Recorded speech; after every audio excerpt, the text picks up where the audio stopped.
उत्तराखंड में कोरोना के नए मामलों में तेजी। 24 घंटे में 118 नए संक्रमित, 4 लोगों में ओमिक्रॉन की हुई पुष्टि।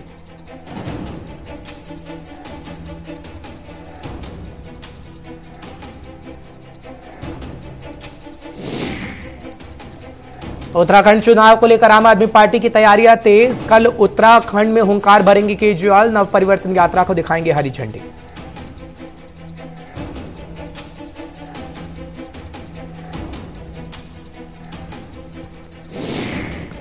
और उत्तराखंड चुनावों को लेकर बीजेपी की तैयारियां तेज। आज हरिद्वार के दौरे पर आएंगे सीएम पुष्कर सिंह धामी। 2 बजे मंडी परिसर झबरेड़ा पहुंचेंगे सीएम पुष्कर सिंह धामी।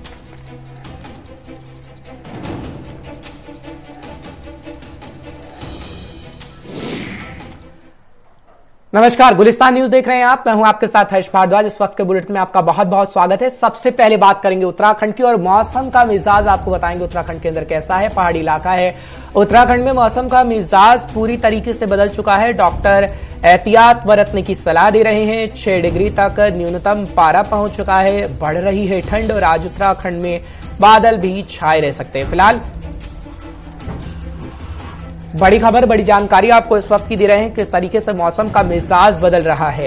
एहतियात बरतने की सलाह दी जा रही है। 6 डिग्री तक न्यूनतम पारा पहुंच चुका है। ठंड बढ़ रही है और उत्तराखंड में छाए रह सकते हैं बादल, ये भी कहा जा रहा है। लेकिन आपको खास तौर पर अपना ध्यान देने की जरूरत है क्योंकि बर्फबारी पहाड़ी इलाकों में हो रही है। मैदानी इलाकों में कड़ाके की ठंड पड़ रही है और मौसम वैज्ञानिक कहते हैं कि तकरीबन 1 हफ्ता ऐसी ही तस्वीर देखने को मिलेगी और तस्वीर बदली बदली बिल्कुल भी नजर नहीं आएगी। ऐसी तस्वीर जैसे इस वक्त आप देख रहे हैं वैसे ही उत्तराखंड का मिजाज बना रहेगा। उत्तराखंड के मौसम का मिजाज बना रहेगा। फिलहाल आपको हर एक खबर से अपडेट कर रहे हैं तो जानकारी बड़ी इस वक्त की दे रहे हैं किस तरीके से उत्तराखंड में मौसम का मिजाज बदल गया है। 6 डिग्री न्यूनतम पारा इस वक्त है। ठंड कड़ाके की हो रही है और उत्तराखंड के अंदर यह भी कहा जा रहा है कि आगे आने वाले दिनों में भी ऐसी तस्वीर देखने को मिल सकती है। यानी कड़ाके की ठंड से कोई भी राहत उत्तराखंड वासी को नजर नहीं आएगी, न ही मिल पाएगी। हालांकि अगर हम बात करें लोगों की तो लोग इस वक्त तालाब का सहारा ले रहे हैं और ठंड से बचने की कोशिश कर रहे हैं। लेकिन अगर बात खास तौर पर पहाड़ी इलाकों की करें तो चमोली पहाड़ी इलाका है और इस वक्त बर्फबारी हो रही है। लेकिन एक अच्छी बात रही कि उत्तराखंड में जब बर्फबारी होती है तो पर्यटक यानी सैलानियों का पहुंचना होता है और सैलानी काफी तादाद में इस वक्त उत्तराखंड के अंदर पहुंच रहे हैं। संचित शर्मा इस वक्त हमारे साथ जुड़ चुके हैं, हमारे संवाददाता। तमाम जानकारी आप तक पहुंचाने की पूरी कोशिश करेंगे। संचित, बहुत बहुत शुक्रिया इस वक्त के बुलेटिन में आने के लिए। संचित, क्या जानकारी आप देंगे खास तौर पर, क्योंकि पर्यटन के लिहाज से काफी महत्वपूर्ण ये बर्फबारी हो जाती है। ठंड हल्की हल्की भी हो तभी पर्यटक उत्तराखंड का रुख कर लेते हैं। मौसम वैज्ञानिक क्या कुछ कहते हैं? तकरीबन 1 से 2 हफ्ते ये कहा जा रहा है कि ऐसे ही मौसम बरकरार रहेगा। संचित, देखिए हर्ष, उत्तराखंड की अगर बात करें तो उत्तराखंड एक पर्यटन है और यहाँ पर पर्यटन का काफी महत्व है। और यहाँ की आर्थिकी की अगर बात करें तो आप समझिए कि अगर पहाड़ी क्षेत्रों की बात करें तो 70% जो वहाँ का आर्थिकी है वो टूरिस्टों पर डिपेंड करती है, टूरिज्म पे डिपेंड करती है। तो कहीं ना कहीं जो उत्तराखंड का मौसम है वो बाहर के जो टूरिस्ट हैं उनको लुभाने का काम करता है और उनके लिए एक आकर्षण का केंद्र बनता है। देखिए, जब उत्तराखंड में बर्फबारी होती है या आप उत्तराखंड के हर मौसम को देखिए, चाहे बरसात की बात करिए, बर्फबारी की बात करिए, गर्मियों के सीजन की बात करें, तो सारे ही जो सीजन है उनकी अगर बात करें तो उससे उत्तराखंड कहीं ना कहीं अलग तरीके की जो प्राकृतिक सौंदर्य की बात करते हैं वो सब उत्तराखंड के अंदर देखने को मिलता है। और इसीलिए उत्तराखंड को देवभूमि भी कहा जाता है क्योंकि यहाँ पर आप देखिए कि देवभूमि के अंदर आपको हर चीज मिलेगी। आपको यहाँ पर नदियां मिलेंगी, आपको यहाँ पर पहाड़ मिलेंगे, आपको यहाँ पर अलग अलग तरीके के फूल मिलेंगे, आपको यहाँ पर भगवान मिलेंगे, आपको सब चीज मतलब तमाम तरीके की जो दुनिया की चीजें हैं वो सब आपको उत्तराखंड के अंदर देखने के लिए मिलेगी। और उत्तराखंड का इसलिए रुख लोग करते हैं। और आप देखिए कि अगर अभी की बात करें तो उत्तराखंड का मौसम ठंडा हो चुका है क्योंकि देखिए सर्दी का माहौल है। और साथ ही साथ अगर पहाड़ी क्षेत्रों की बात करें तो वहाँ पर बर्फबारी हो गई है। लेकिन साथ ही साथ मौसम विभाग की बात करें तो मौसम विभाग ने हिदायत दी है कि मौसम का जो मजा दे वो थोड़ा सतर्कता बरतते हुए ले, क्योंकि देखिए कोविड भी फैल रहा है, कोविड गाइडलाइंस का तो पालन करना ही करना है। दूसरी बात ये जो मौसम से बीमारियां फैलती है, जो मौसम के साथ लगातार बीमारियां रहती है उनसे भी हमको बचना है। ऐसा लगातार मौसम विभाग भी कह रहा है। और जो जून हॉस्पिटल के सीएम चंद्री उनसे बात हुई, उन्होंने बताया कि देखिए ऐसी कोई घबराने वाली बात तो नहीं है, लेकिन जो मौसम से, जो बदलते मौसम की बीमारियां होती है, जैसे बुखार हो गया, खांसी हो गया, ऐसे जो बीमारियां हैं वो फैल सकती है, वायरल हो सकता है। तो इन सबको बच करके जो मौसम का आनंद है वो पर्यटक उत्तराखंड आकर ले सकते हैं। ठीक है संचित, एक आखिरी सवाल आपसे लूंगा, क्योंकि अगर हम बात करें होटलों की तो क्या होटल के अंदर वो तमाम प्रबंध किए गए हैं, क्योंकि सैलानी पहुंच रहे हैं और पहले ही उत्तराखंड की सरकार ये कह चुकी है कि पर्यटकों को कोई भी ऐसी परेशानी ना हो जिससे पर्यटन क्षेत्र प्रभावित हो, क्योंकि कोरोना काल में काफी प्रभाव पर्यटन क्षेत्र पर पड़ा, लेकिन उसकी भरपाई अब हो रही है। देखिए, पर्यटन क्षेत्र की बात करें और होटलों की बात करें तो हर देखिए, जब कोविड की राज्य सरकार की जो SOP आई थी उसके बाद जब कोविड के संक्रमण को देखते हुए नाइट कर्फ्यू लगाया गया, तो कहीं ना कहीं जो होटल व्यवसायी से जुड़े लोग हैं उनके जो काम है उसमें थोड़ा उनका ग्राफ नीचे गया, क्योंकि देखिए जो सैलानी उत्तराखंड आने से उन्होंने तुरंत अपनी होटलों की कैंसिल बुकिंग करा दी। नैनीताल की बात करें, मसूरी की बात करें, वहां पर जो होटल की बुकिंग थी वो कैंसिल हो गई। तो उससे कहीं ना कहीं फर्क तो देखने को मिला, लेकिन होटल साफ तौर पर कह रहा है कि उनके जो प्रबंध है वो पूरे उन्होंने कर दिए हैं। जो तमाम कोविड गाइडलाइन के पालन होने चाहिए, जो प्रोटोकॉल एप्रोप्रिएट प्रोटोकॉल की बात की जाती है, जो सरकार जिस एप्रोप्रिएट प्रोटोकॉल की बात करती है वो सारा प्रोटोकॉल, सारे होटल उस मानक को पूरा करने के बाद ही सैलानियों को आने की परमिशन दे रहे हैं। तो उन्होंने साफ तौर पर चलिए संचित, बहुत बहुत शुक्रिया हमारी जानकारी पहुंचाने के लिए, दर्शकों को अपडेट रखते हुए। फिलहाल ओमिक्रॉन का संकट बरकरार है, तो फटाफट से आपको उत्तराखंड से भी जानकारी उस वक्त की बड़ी दे देते हैं। कोरोना का कहर उत्तराखंड के अंदर भी देखने को मिल रहा है और उत्तराखंड में कोरोना के नए मामलों में तेजी आनी शुरू हो गई है।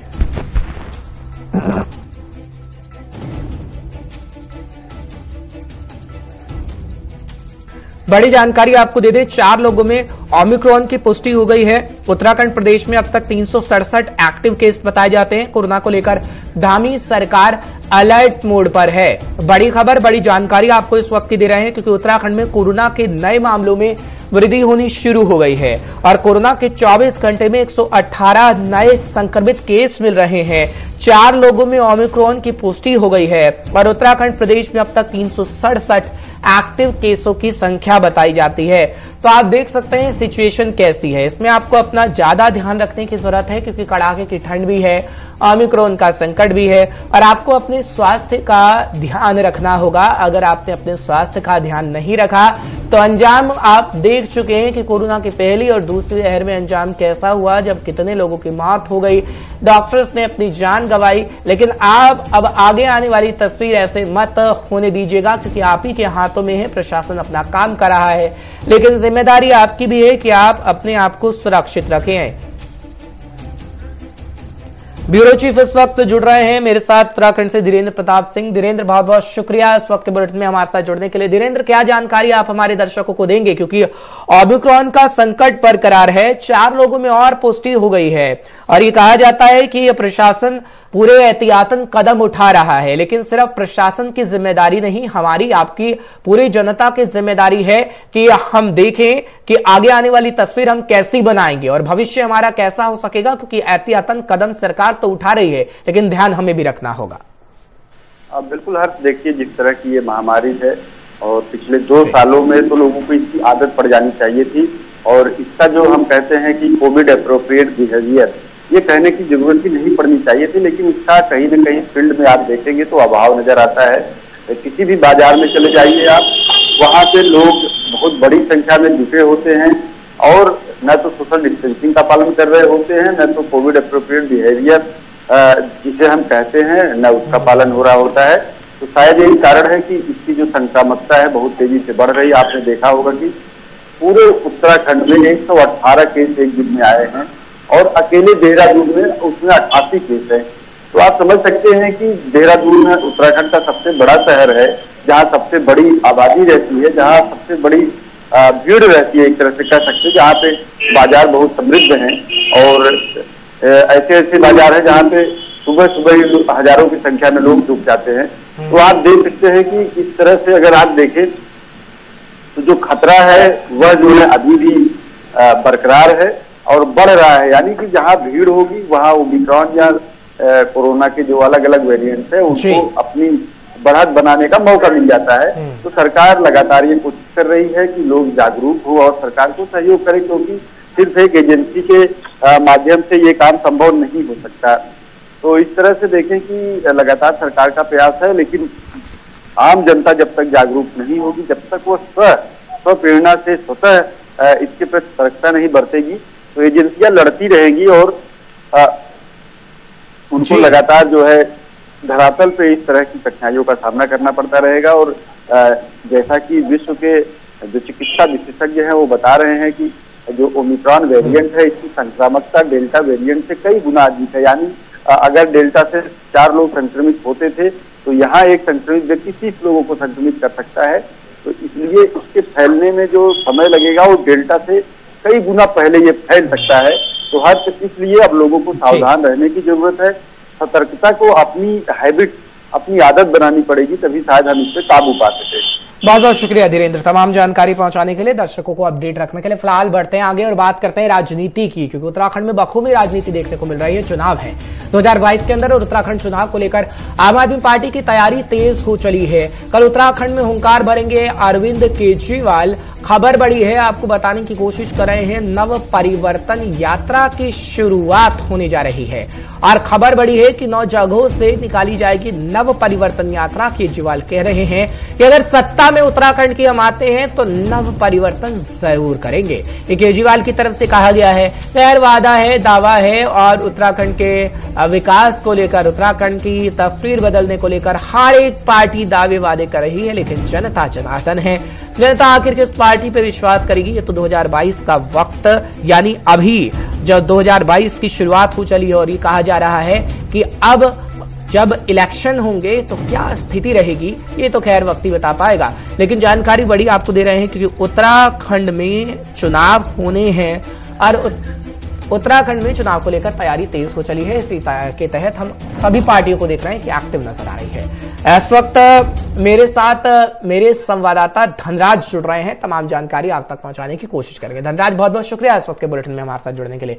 धनराज, क्या जानकारी आप दे रहे हैं, क्योंकि 2022 आ गया है, क्योंकि कब से हम देख रहे थे सभी पार्टियां तैयारी कर रही हैं। 2022 जब आ गया है तो इस समय में जब चुनाव होंगे कुछ ही दिनों बाद, तो जनता में विश्वास जगाने की कोशिश की तस्वीर हम देख रहे हैं और यही तस्वीर कल देखने को मिलेगी जब केजरीवाल पहुंचेंगे और परिवर्तन यात्रा निकाली जाएगी। कितना परिवर्तन केजरीवाल कर पाएंगे और कितना जनता उन पर विश्वास कर रही है कि हम मौका देंगे, आप परिवर्तन करेंगे। हर बिल्कुल जिस तरीके से 2022 से आ चुका है, लेकिन 2022 में कहीं ना कहीं चुनाव भी उत्तराखंड में होने हैं, तो उसको लेकर सभी पार्टियां अपनी तैयारियों में जुटी हुई है। आपने देखा होगा हाल ही में जिस तरीके से बीजेपी के राष्ट्रीय नेता लगातार उत्तराखंड का दौरा कर रहे थे, चाहे वो प्रधानमंत्री नरेंद्र मोदी हो या जेपी नड्डा हो, लेकिन उसी तरीके से राहुल गांधी ने भी उत्तराखंड का दौरा किया और अब कहीं ना कहीं केजरीवाल भी पीछे नहीं है, वो भी उत्तराखंड के दौरे पर आ रहे हैं। अब से पहले कहीं ना कहीं केजरीवाल के 5 दौरे हो चुके हैं, 6ठा दौरा ये माना जा रहा है और चुनाव की दृष्टि से कहीं ना कहीं अहम दौरा केजरीवाल का माना जा रहा है, क्योंकि कल जब केजरीवाल उत्तराखंड की धरती पर होंगे, यानी कि देहरादून के परेड ग्राउंड से, वो कहीं ना कहीं एक बड़ी जनसभा को भी संबोधित करेंगे। तो देखने वाली बात होगी कि किस तरह की जो भाषणबाजी होगी, आरोप प्रत्यारोप होंगे, और किस तरीके से आरोप प्रत्यारोप केजरीवाल लगाएंगे, क्योंकि जिस तरीके से आपने देखा कि 5 बार उत्तराखंड केजरीवाल आ चुके हैं और 6ठा दौरा ये है, तो 5 बार में कहने कहीं बड़ी घोषणाएं केजरीवाल करते हुए दिखाई दिए और अब 6ठा दौरा है, तो इस दौरान देखते हैं कि कितना घोषणा वो करते हैं। क्योंकि अभी आपने देखा कि केजरीवाल लगातार चाहे बिजली फ्री की बात हो या फिर बेरोजगारों को रोजगार देने की बात हो, तमाम तरह के घोषणा यहाँ पर करके गए हैं, वादे करके गए हैं और अब कहीं ना कहीं एक नया वादा जनता से वो करते हुए नजर आएंगे। और एक जिस तरीके से कहा जा रहा है कि एक नव परिवर्तन रैली उत्तराखंड में निकालने जा रहे हैं, उसकी शुरुआत कल वो करेंगे और ये यात्रा कहीं ना कहीं 9 दिन तक चलेगी और अलग अलग जिलों में जाएगी उत्तराखंड के। तो अब देखने वाली बात होगी कि आखिर अरविंद केजरीवाल कितना परिवर्तन कर पाते हैं, क्योंकि हर उत्तराखंड के लिए आम आदमी पार्टी एक नई पार्टी है, क्योंकि अभी तक जो इतिहास रहा है वो बीजेपी और कांग्रेस का इतिहास उत्तराखंड में रहा है और अब एक नई पार्टी मानी जा सकती है आम आदमी पार्टी, क्योंकि अभी तक उत्तराखंड में कोई भी वजूद आम आदमी पार्टी का नहीं था। लेकिन जो त्रिकोणीय मुकाबला हम खासतौर पर देख रहे हैं, क्योंकि केजरीवाल तो वादा कर रहे हैं कि आपको बिजली फ्री देंगे, आपको स्वास्थ्य फ्री दिया जाएगा, शिक्षा फ्री दी जाएगी। लेकिन अगर हम बात करें तो फ्री वाली पॉलिटिक्स कांग्रेस भी खेल रही है और बीजेपी भी खेल रही है। कितना विश्वास आम आदमी पार्टी पर जनता कर रही है, क्योंकि आम आदमी पार्टी नई पार्टी है, हालांकि क्षेत्रीय पार्टियां भी इस वक्त दमखम दिखा रही हैं, लेकिन कितना प्रभुत्व आपको दिखता है कि हाँ, जो कर्नल कोठियाल साहब को मैदान में उतारकर सैनिकों के वर्चस्व में खासतौर पर हम देख रहे हैं कि उस पर काबिज होना चाहती है, उनके वोट पाना चाहती है आम आदमी पार्टी, कितना कामयाब हो पाएगी?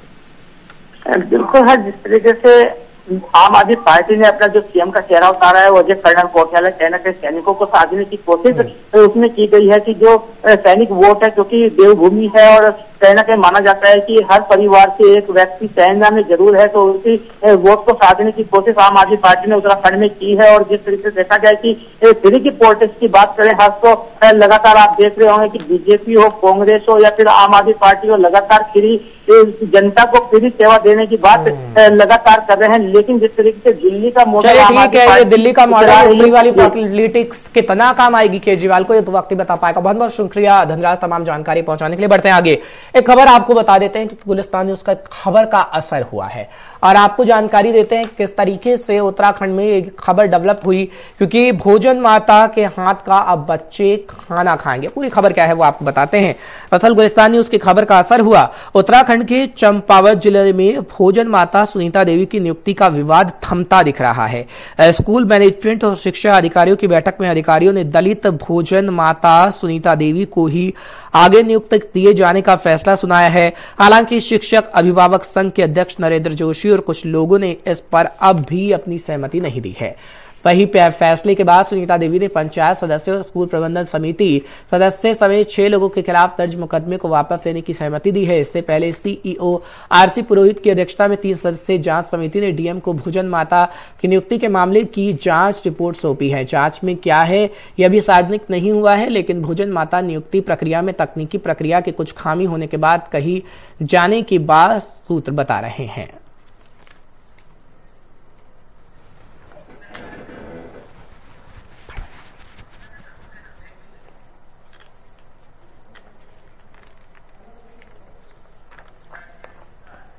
चलिए बात करते हैं सीएम पुष्कर सिंह धामी की, क्योंकि सीएम पुष्कर सिंह धामी काफी एक्टिव नजर आ रहे हैं और आपको जानकारी इस वक्त की बड़ी दे देते हैं, क्योंकि खबर यह है कि उत्तराखंड चुनाव को लेकर जिस तरीके से बीजेपी एक्टिव हुई है, आगे आने वाले समय में बीजेपी कहीं ना कहीं अपनी तैयारी और भी पुख्ता करेगी। फिलहाल ये कहा जा रहा है कि आज 2 बजे का वक्त होगा जब मंडी परिसर झबरेड़ा पहुंचेंगे सीएम पुष्कर सिंह धामी और कृषि मेला कार्यक्रम और कई योजनाओं का शिलान्यास लोकार्पण भी किया जाएगा। फिलहाल बड़ी खबर, बड़ी जानकारी आपको दे रहे हैं, क्योंकि कल ही हमने देखा किस तरीके से पुष्कर सिंह धामी छात्रों के बीच पहुंचे थे, लेकिन आज की अगर बात करें तो आज पुष्कर सिंह धामी एक बार फिर से कहा जा रहा है कि 2 बजे मंडी परिसर झबरेड़ा पहुंचेंगे, लोगों की समस्याओं को सुना जाएगा और कृषि मेला कार्यक्रम भी रखा जाएगा। किसानों को लुभाने का प्रयास इस वक्त सीएम पुष्कर सिंह धामी बखूबी कर रहे हैं और ये कहा जा रहा है कि कई परियोजनाओं और लोकार्पण किया जाएगा, परियोजनाओं का शिलान्यास किया जाएगा और सीएम पुष्कर सिंह धामी सीधा सीधा संवाद भी जनता से करते हुए नजर आएंगे, क्योंकि जन संवाद कार्यक्रम हम देख रहे हैं सीएम पुष्कर सिंह धामी को। और इसी कड़ी में आपको जानकारी बड़ी दे रहे हैं कि किस तरीके से इस वक्त पुष्कर सिंह धामी तकरीबन 2 बजे का वक्त होगा, तैयारी शुरू हो चुकी है और 2 बजे आपको तस्वीर सीएम पुष्कर सिंह धामी की नजर आएगी। मंत्री पुष्कर सिंह धामी का तूफानी दौरा लगातार जारी है। उसी तूफानी दौरे के तहत मुख्यमंत्री पुष्कर सिंह धामी आज लगातार तीसरे दिन हरिद्वार पहुंचेंगे। हरिद्वार में झबरेड़ा विधानसभा में आयोजित कृषि मेले में तमाम विकास परियोजनाओं का लोकार्पण करेंगे और मेले का उद्घाटन भी करेंगे। इसके बाद में झबरेड़ा के विधायक देशराज कड़वाल के घर भी जाएंगे और झबरेड़ा के नगर पंचायत अध्यक्ष के घर भी मुख्यमंत्री जाएंगे। आपको बता दें कि मुख्यमंत्री पुष्कर सिंह धामी ऐसे मुख्यमंत्री है जो मुख्यमंत्री बनने के बाद से पूरे प्रदेश के सभी 13 जिलों का कई चक्र का दौरा कर चुके हैं। इन दौरों में आप सियासत भी देख सकते हैं और चुनावी दबाव भी आप देख सकते हैं। कैमरा सहयोगी संजीव शर्मा के साथ गुलिस्तान। तो गुलिस्तान न्यूज की टीम ग्राउंड जीरो पर रहती है, काम बखूबी किया जाता है और पता लगाया जाता है हकीकत क्या है और क्या रियलिटी है, जो हमारे संवाददाता ब्यूरो चीफ लगातार उत्तराखंड से आपको जानकारी देते रहते हैं। बात विपक्षी पार्टी की भी करते हैं, हरीश रावत साहब की। हरीश रावत लगातार तंज कस रहे हैं बीजेपी सरकार पर और कह रहे हैं कि बीजेपी ने जो वादे किए थे वो बखूबी उत्तराखंड के अंदर नहीं देखने को मिले हैं, जिसे पूरा कांग्रेस की सरकार करेगी, ये रावत साहब की तरफ से कहा गया है। फिलहाल पूरी जानकारी आपको फटाफट से देते हैं कि रावत साहब आखिर कह क्या रहे हैं। दरअसल उत्तराखंड के पूर्व मुख्यमंत्री हैं हरीश रावत और उत्तराखंड के पूर्व मुख्यमंत्री के साथ साथ प्रदेश कांग्रेस चुनाव प्रचार समिति के अध्यक्ष भी हैं हरीश रावत। और बेरोजगारी को लेकर तंज कसा गया है, कोरोना महामारी को लेकर तंज कसा गया है, भ्रष्टाचार को लेकर तंज कसा गया है, खनन और दलित उत्पीड़न जैसे मुद्दों पर भी धामी सरकार पर जोरदार हमला बोला गया है। उनकी तरफ से कहा गया है कि साल 2021 में बीजेपी की काफी नाकामियां रही हैं, जिसको याद दिलाना बेहद जरूरी हो जाता है। और ये हरीश रावत यहीं तक नहीं रुके हैं। हरीश रावत की तरफ से कहा गया कि महंगाई जिस तरीके से चरम पर पहुंची है, महंगाई को कम करने का श्रेय सिर्फ और सिर्फ कांग्रेस को जाएगा, जब कांग्रेस आगे आने वाले समय में अपनी सरकार बनाएगी और उत्तराखंड के अंदर महंगाई को कम करके दिखाएगी। वो यहां तक भी नहीं रुके, उन्होंने कहा कि बेरोजगारी ने युवाओं को आघात पहुंचाने का काम किया है, बेरोजगारी से लोग परेशान हैं, रोजगार कांग्रेस की सरकार देगी, क्योंकि हरीश रावत ट्विटर पर भी एक्टिव नजर आ रहे हैं और रोजगार गारंटी की बात तो हरीश रावत की तरफ से की जा रही है। लेकिन हम आपको बता रहे हैं कि किस तरीके से हरीश रावत की तरफ से तंज कसा गया है। साथ ही साथ आपको जानकारी दे दें कि कोविड कुप्रबंधन के कारण प्रदेशवासियों ने अपने कई प्रियजनों को खो दिया है, ये हरीश रावत कहते हुए नजर आए। हालांकि हरिद्वार में कोविड जांच फर्जीवाड़े के मामले पर भी तंज कसते हुए नजर आए हैं हरीश रावत। धनराज के पास फटाफट से रुक कर लेते हैं, उनसे सवाल का जवाब लेने की कोशिश करते हैं। धनराज, हर एक पार्टी एक्टिव नजर आ रही है, लेकिन जिस तरीके से हरीश रावत नजर आ रहे हैं, क्योंकि पहले ट्विटर पर घमासान चल रहा था, लेकिन सब कुछ ठीक ठाक होता हुआ नजर आया और एक बार फिर से हमलावर होते हुए हरीश रावत बीजेपी पर नजर आ रहे हैं। जी हर्ष, बिल्कुल जिस तरह से देखा जाए कि उत्तराखंड में 2022 का चुनाव नजदीक है, तो उसी को देखते हुए कहीं न कहीं आरोप प्रत्यारोप लगातार जारी हो चुके हैं। वहीं अब पूर्व मुख्यमंत्री हरीश रावत है कि हालांकि उनको कांग्रेस की पूरी कमान भी उस चुनाव की सौंपी गई है, तो उन्होंने कहीं न कहीं बीजेपी पर तंज कसा है और साफ तौर पर कहा है कि जो वादे 2021 में सरकार ने किए थे वो अभी तक पूरे नहीं है, क्योंकि 5 साल सरकार के बीतने वाले हैं और अभी तक जो वादे सरकार ने जनता से किए थे वो पूरे नहीं किए हैं। तो कहीं न कहीं जो भ्रष्टाचार को लेकर उन्होंने तंज कसा है, साथ ही उन्होंने बेरोजगारी को लेकर तंज कसा है और साथ ही उन्होंने महंगाई को लेकर तंज कसा है। तो कहीं न कहीं तंज कसते हुए पूर्व मुख्यमंत्री हरीश रावत नजर आए और उन्होंने साफ तौर पर कहा है कि जब कांग्रेस की सरकार उत्तराखंड में आएगी तो कहीं न कहीं जो वादे कांग्रेस कर रही है वो पूरे करके दिखाएगी और जो काम ये बीजेपी सरकार नहीं कर पाई है वो काम कांग्रेस की सरकार करेगी आने वाले समय में। और कहीं न कहीं जिस तरीके से देखा आपने हर्ष कि जो हरिद्वार में कोरोना का जो घोटाला सामने निकल कर आया था कि जांच में कुछ घोटाले हुए थे, उस पर भी तंज कसते हुए हरीश रावत नजर आए। उन्होंने साफ तौर पे कहा कि कहीं न कहीं भ्रष्टाचार है, पूरी सरकार डूबी हुई है और कोई भी जनता के सरोकार की और नजर नहीं उठा रही है। जी ठीक है धनराज, लेकिन एक आखिरी सवाल आपसे लूंगा। जिस तरीके से हम देख रहे हैं कि जो खींचतान प्रीतम सिंह हरीश रावत के बीच चल रही थी, क्योंकि मोर्चा तो देवेंद्र यादव भी इस वक्त संभाल रहे हैं, गणेश गोदियाल को भी हम देख रहे हैं कि मैदान में है, लेकिन प्रमुख चेहरा क्या हरीश रावत ही हैं, क्योंकि हरीश रावत ही कह रहे हैं कि कमान मैं जरूर संभाल रहा हूं, लेकिन आगे आने वाले समय में मुख्यमंत्री का चेहरा कौन होगा अभी तक कांग्रेस को इस बारे में ना तो पता है, ना कांग्रेस इस बारे में रणनीति बना रही है। क्या कांग्रेस के दिमाग में भी इस वक्त चल रहा है, क्योंकि राहुल गांधी के साथ मुलाकात हो गई है, लेकिन अभी तक खुलासा नहीं किया गया है कि हरीश रावत ही आगे आने वाले समय में सीएम होंगे या फिर कोई और?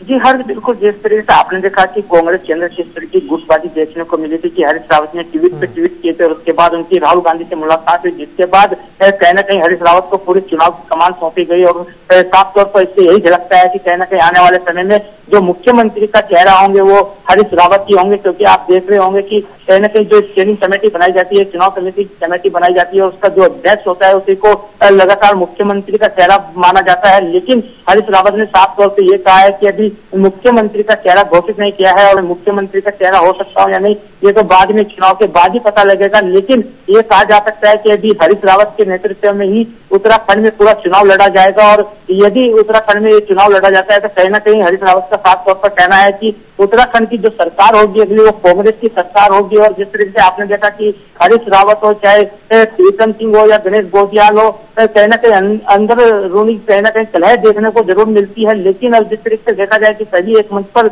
आते हुए नजर आ रहे हैं तो कहीं ना कहीं वो कलह अब हर खत्म होती हुई नजर आ रही है। ठीक है धनराज, बहुत बहुत शुक्रिया तमाम जानकारी पहुंचाने के लिए, दर्शकों को अपडेट रखने के लिए। फिलहाल छोटा सा ब्रेक के उस पार गुलिस्तान न्यूज पर खबरों का सिलसिला बरकरार है।